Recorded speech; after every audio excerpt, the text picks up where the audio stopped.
Hey everybody, welcome back to Harmony Hub, brought to you by Memorial Connect.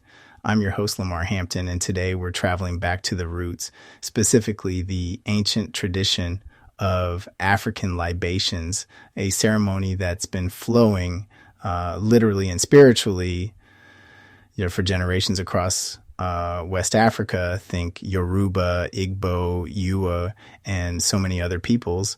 Now, I don't know about y'all, but I'll be honest. Libation wasn't something my family talked about when I was growing up. Maybe you're like me.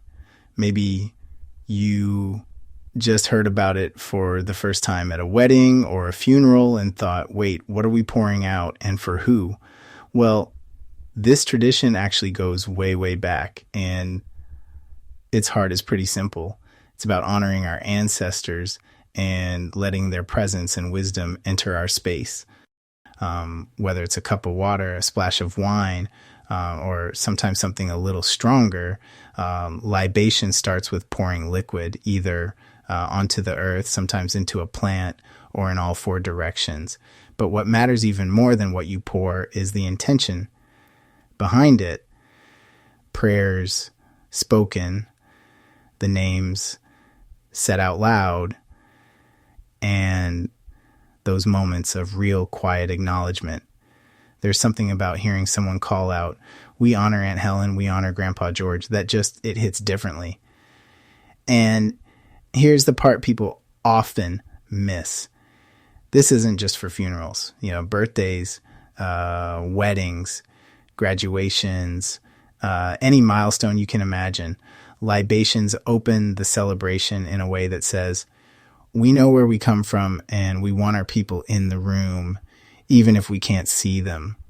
I got to share a personal moment that's always stayed with me. First time I ever truly experienced a libation was at my father's funeral. I was grieving. Everyone was quiet. And then the celebrant started calling out our ancestors' names I'd only ever heard in old family stories. As she poured water slowly into the earth and spoke, it was like I could feel my whole lineage gathering around us. The room got heavy. No, not heavy, more like full with this love and connection. People cried. People smiled.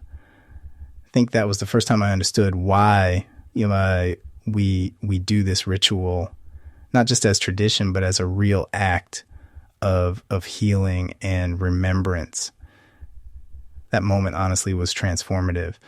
Now, if we dig a bit deeper, what is it that gives libation its spiritual punch?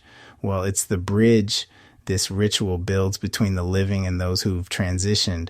Instead of saying goodbye, you're saying, stay with us, guide us, celebrate with us, pouring in the four directions, calling each ancestor by name, joining together in prayer or silence.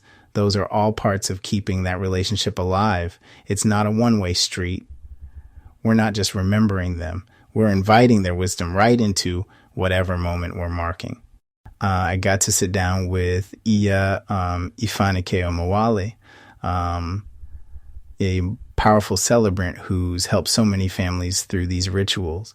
As she explained it, it doesn't matter if you come from a particular faith or any faith at all. Libation meets every family where they are.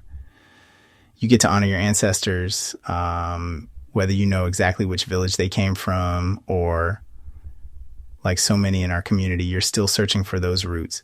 The important thing is everyone gets a seat at the table, and every voice gets to be heard, even voices from the past. And sometimes I think about how do our other ways of memorializing people compare. We put together slideshows, we write eulogies, we sing songs. Goodness knows we've covered a lot of those on this podcast, but sometimes those rituals can feel a little, distant, or like you're supposed to sit quietly and watch rather than join in. What I love about libation is that it's unapologetically communal. You want to pour, you want to say something, you want to stand together and simply reflect It's all welcome. That's a lesson I think a lot of traditions could borrow. Give people a way to show up for each other and honor the ties that bind us both in this world and the next. So maybe you're listening today thinking, this sounds powerful, but how would it actually work if I wanted to include it in a memorial for my loved one? Good question. A professional celebrant like Ia Ifanike Omowale or others you'll find through Memorial Connect. We'll usually start with a consult. They'll want to know about the person you're honoring, which ancestors mean the most, how your family feels about being involved. Yeah, and the point is to make the ritual traditional, but also deeply personal, blending ancient names with contemporary stories. If you're considering adding a libation ceremony, here are a few tips. First, find a celebrant who really knows the tradition, not just someone reading off a Google Doc, They should respect your culture and comfort level. Second, remember you can adapt the ritual. Maybe you want every family member to pour a little. Maybe just the eldest does it, or you add music. Well, I'm always going to advocate for that. What matters is participation. When people take part, when they say a name or pour that water, it's not just symbolic. There's something deeply healing about the physical act and hearing those names spoken aloud. I'll never forget this one Memorial Connect event we did not too long ago. The family had never done a libation before. They weren't sure what to expect or honestly if it would resonate. But as each cousin, uncle, and even the little ones came up to pour and call out a name or memory, I watched them shift together from grief into something that almost felt like peace. A bit of unity, a bit of joy snuck in too. By the end, folks were hugging, realizing they'd been part of something old, but brand new for them. Makes you realize sometimes the old ways have exactly what our modern hearts need. Well, that's it for today. I hope you join us next time on Harmony Hub presented by Memorial Connect.